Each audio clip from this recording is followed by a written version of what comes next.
Então, se você trouxe a palavra de Deus, abra ela em 2 Crônicas 7. Os irmãos já pensou no 14. É o 7:13. Aleluia.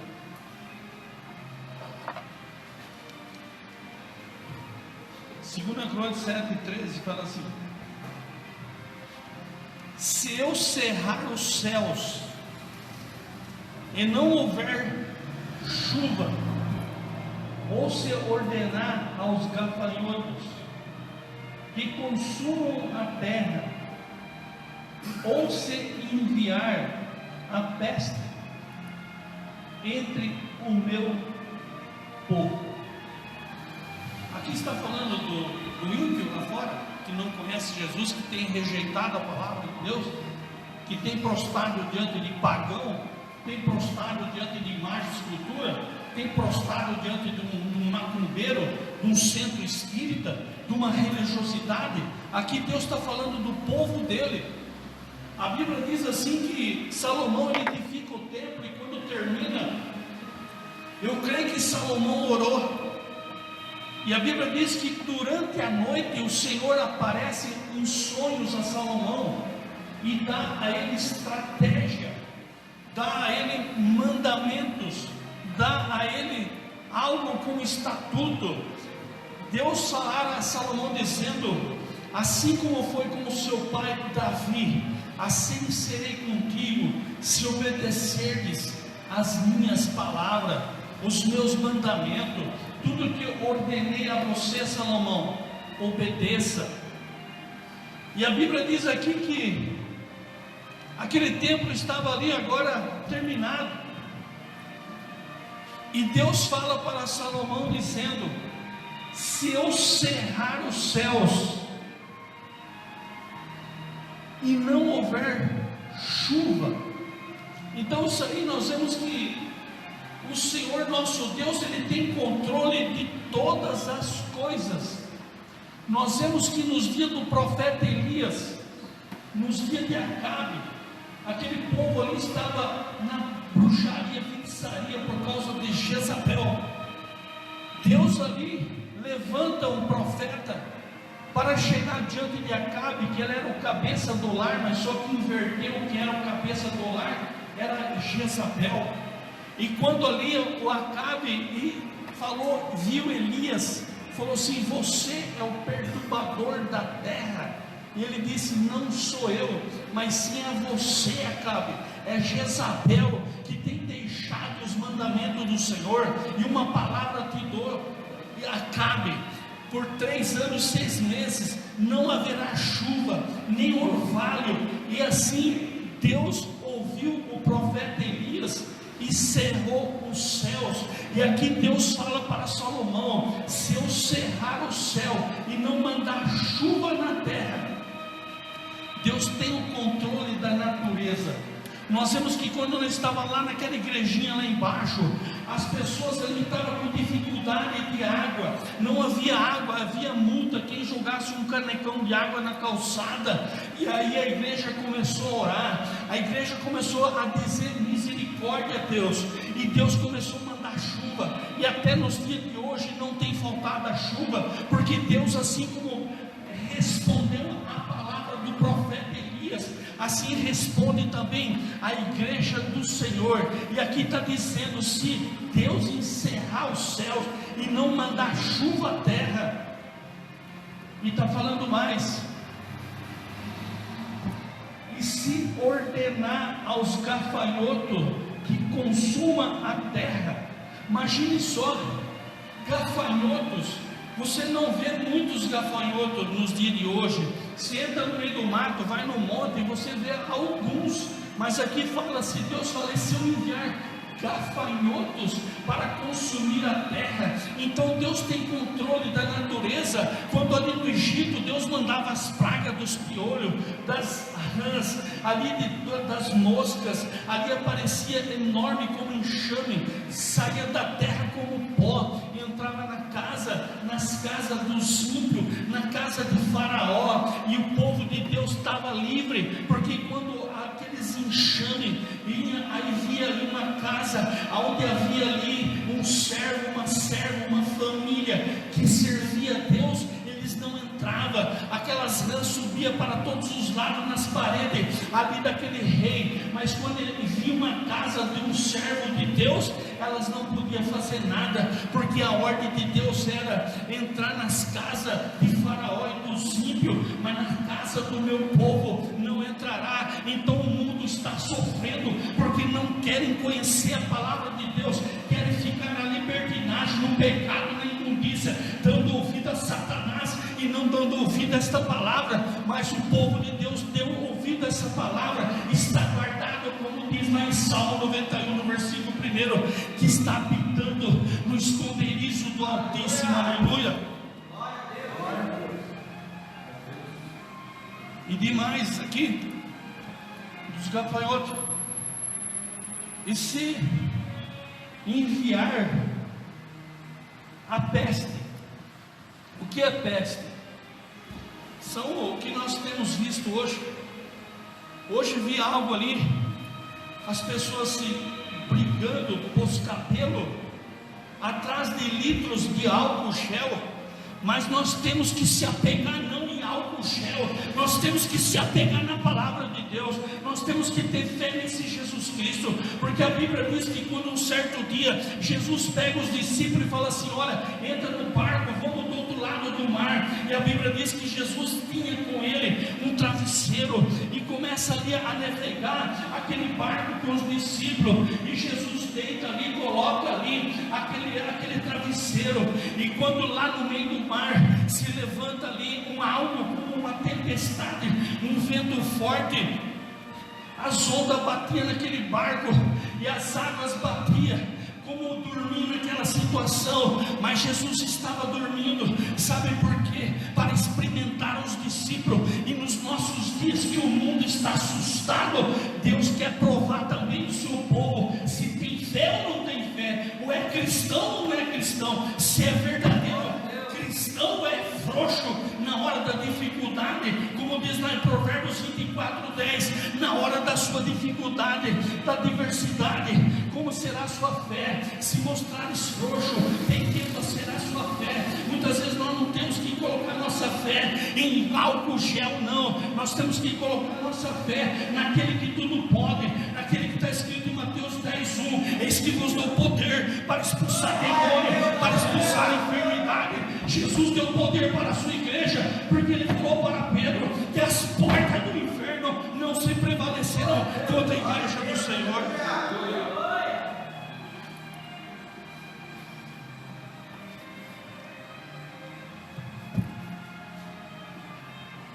Aí é o 14: se o meu povo, que se chama pelo meu nome, todo mundo chama pelo nome do Senhor,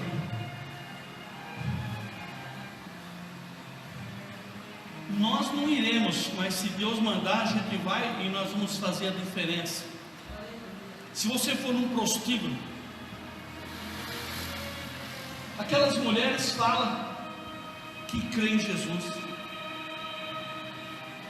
que tem uma religião,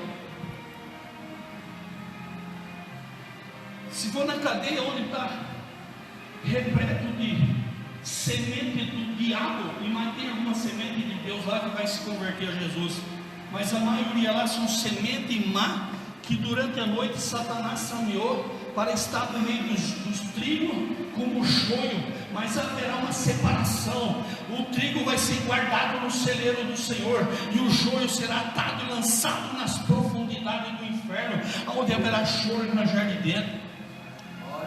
Aqui diz: se o meu povo que se chama pelo meu nome, todo mundo chama o nome de Jesus, fala Jesus, mas sai promessa. Fala Jesus, mas leva uma galinha preta lá para o Pai de Santo. Fala de Jesus, pula cerca. Fala de Jesus, rouba. Fala de Jesus, mente. Mas aqui ele está falando: se o meu povo, que se chama pelo meu nome, o primeiro passo, se humilhar. É difícil, né? Hoje os cristãos não querem saber de se humilhar. Se você entrar e não cumprimentar ele, ele vai para outro lugar. Muitas vezes bate na costa, como o pastor esses dias falou: pai, pai, pai, mãe. As pessoas viram a costa, esquecem do que eles fizeram. Chama pelo meu nome, se humilhar. A Bíblia diz que Agar estava no deserto de Berseba, quando o anjo do Senhor aparece e fala assim: que faz aqui, Agar? Eu tenho fugido da minha senhora. E ele falou assim, o anjo falou: vai-te lá na sua senhora e se humilha a ela. O povo de Deus hoje faz isso aí, se humilha, pede perdão, não libera perdão. Ontem estava ali fazendo uma visita, um homem de 8 anos ali como uma caveira. Havia no coração dele uma mágoa tão grande que ele não perdoava o filho. Mas quando de repente ele abriu o coração para Jesus, e o irmão que estava comigo falou assim: você perdoa o seu filho? Ele fez um sinal de positivo, mas isso só depois que ele abriu o coração e recebeu Jesus Cristo na sua vida. Então a liberação de perdão, a pessoa tem que ter Jesus no coração. Se tiver só com os lábios de Jesus, mas o coração está fechado, aonde Satanás tem operado e tem dizido, você não vai fazer amizade não, você não vai liberar perdão não. E a pessoa muitas vezes morre e fica andando com Satanás no meio do foguinho lá, gritando e querendo se arrepender, voltar na terra para pedir perdão, talvez para o pai e a mãe, mas é uma passagem de ida, não tem volta, não tem saída. Caiu no lago de fogo do enxofre, é toda a eternidade, eternidade, eternidade, eternidade.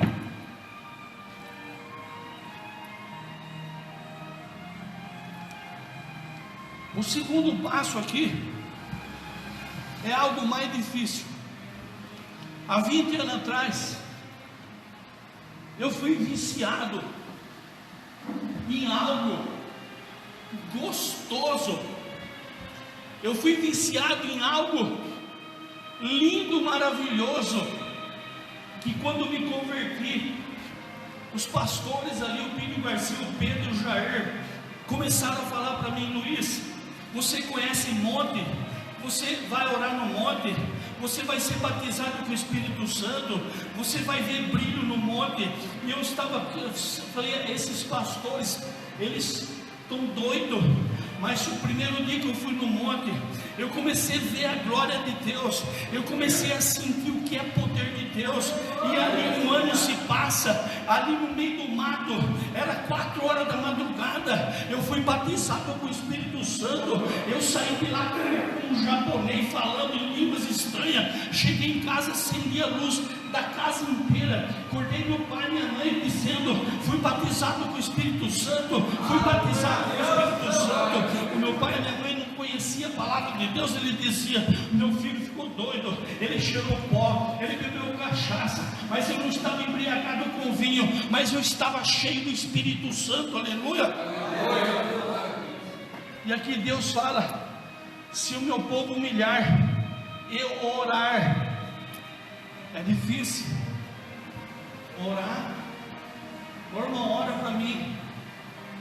Ô irmão, você vai no monte, ora lá. Ô irmão, ó, a água está batendo no nariz aqui, ora para mim. Mas não reda o pé, mas não dá um passo. Mas quando a Bíblia diz que Davi tinha um lugar de oração, no meio daquelas ovelhas, cheirando capim, cheirando ovelha, ele tinha um lugar de oração, e quando ele deparou com o gigante, ele não temeu, ele não ficou como as fileiras de Israel, mas ele olhava para o gigante e dizia: você é um circunciso, você não tem afrontado o exército de Deus, não, você tem afrontado o próprio Deus, e nessa tarde eu vou arrancar sua cabeça, porque maior é o que está comigo. Esse é um crente de oração, esse é um crente de vitória, esse é um crente que conhece a Deus, esse é um crente que está na presença de Deus, esse é um crente que não teme esse vírus que nos dias de hoje as pessoas estão assustadas. Esse é o cristão que muitas das vezes ele vai falar: e se eu morrer, eu vou para o céu, como fez a rainha Esther, eu vou chegar diante do rei Assuero, se ele baixar o bastão de ouro e tocar, me aceitar, viverei, mas se não, eu morrerei.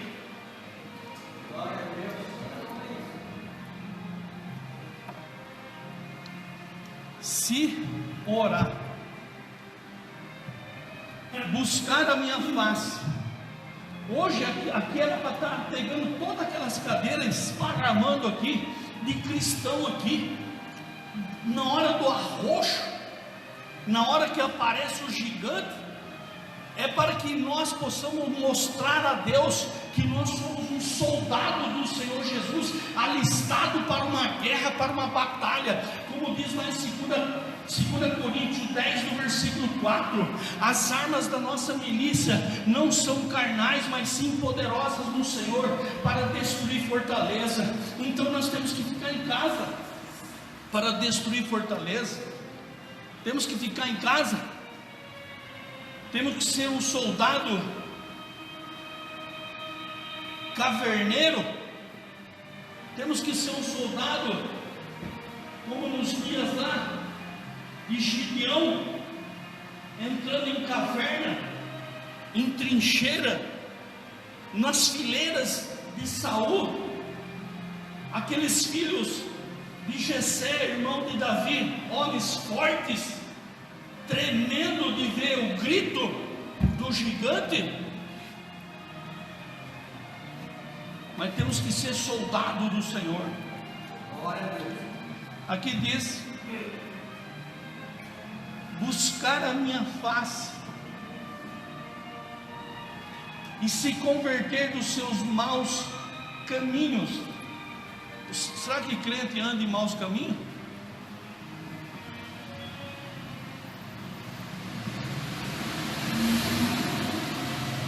Será que os crentes andam no caminho e na porta estreita, como diz a palavra? Irmão, você é careta, você é quadrado, você só prega cajado, mas eu vou morar no céu, eu vou morrer quadrado, eu vou morrer sendo um crente do passado, mas o meu encontro é com o Senhor nos ares, se haver o arrebatamento. Mas aqui fala: se converter dos seus maus caminhos.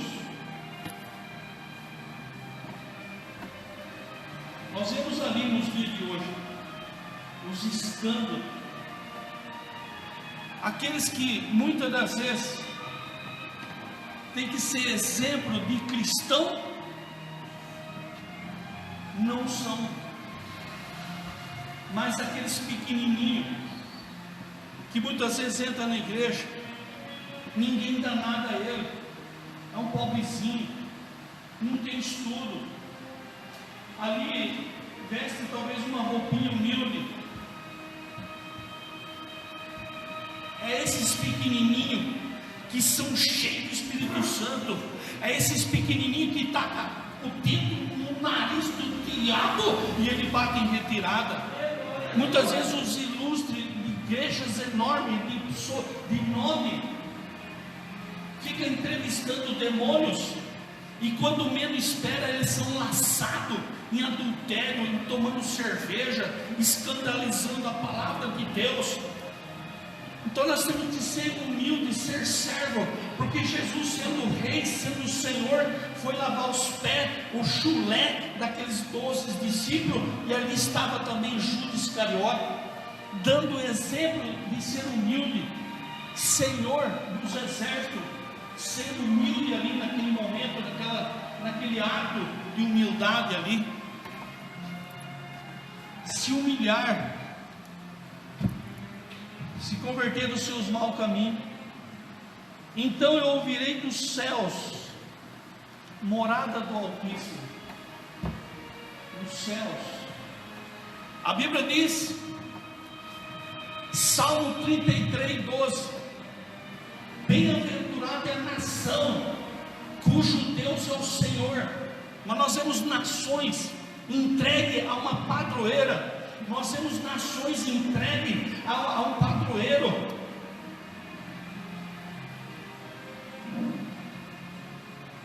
A Buda, a Maomé, ao Papa e outras coisas mais.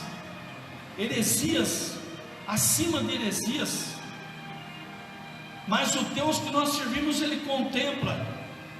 Ele contemplou nos nossos dias a carnalidade, a libertinagem deste carnaval, como massa humana de homem beijando homem, mulher beijando mulher. Ninguém se preocupava com vírus, ninguém se preocupava com álcool gel, mas o Deus que nós servimos, Ele olhava, Ele se entristecia, e Ele falava assim: assim como nos dias de Noé, assim como nos dias de Sodoma, eu não vou fazer como nos dias de Noé, nem como nos dias de Sodoma, mas eu vou só dar um toque nessa nação, nesse planeta, e vocês vão saber que há um Deus que rege todas as coisas. Vocês têm que se humilhar diante do Deus que criou os céus e a terra. Glória a Deus. A Bíblia diz: então eu ouvirei dos céus, perdoarei os seus pecados e sararei a sua terra. O Trump, lá nos Estados Unidos, dia 15/3, ele fez um decreto que aquela nação dos Estados Unidos, pequenos e grandes, ia parar, ia levantar um clamor de oração para que Deus livrasse eles dessa maldição desse vírus. Eles oraram.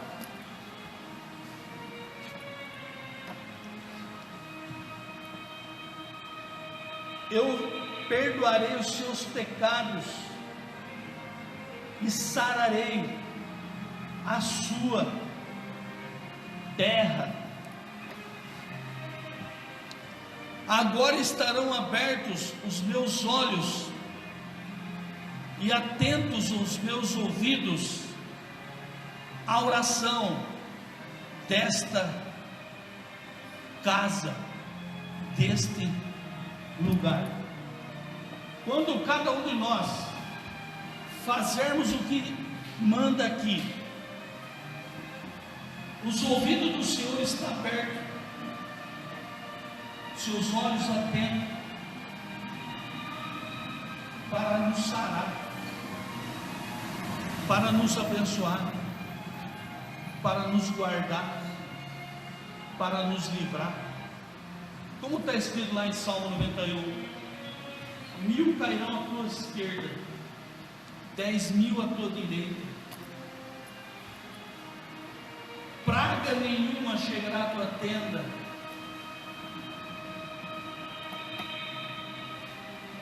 Mortalidade que assola ao meio-dia.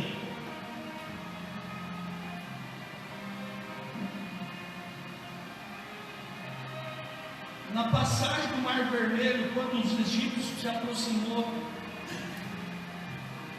quando aquele povo ali ficaram desesperados, dizendo: Moisés, por que tiraste do Egito? Vamos voltar Aí Deus olhou e falou assim: Moisés, por que clama a mim, auxílio de Israel? Diga que marche. E naquele momento veio do céu e da terra formou um mural de fogo, o Gesípero para lá e o povo de Deus para cá, no meio uma coluna de fogo. Vírus vai passar nessa coluna de fogo, Satanás vai passar por meio dessa coluna de fogo para nos atingir? Não, nós temos que marchar a direção ao céu. O foco é Jesus, o foco é ficar firme, o foco é buscar o azeite, o foco é manter a lamparina acesa, porque o brado vai acontecer em breve. Raças, línguas, tribos e nações ouvirão o som da trombeta, e olhará o Filho do Homem vindo sobre as nuvens, e os que morreram no Senhor ressuscitarão primeiro, e os que estiverem vivos naquela hora, naquele simples piscar de olho, serão arrebatados ao Senhor ali nos ares. Esse é o nosso foco.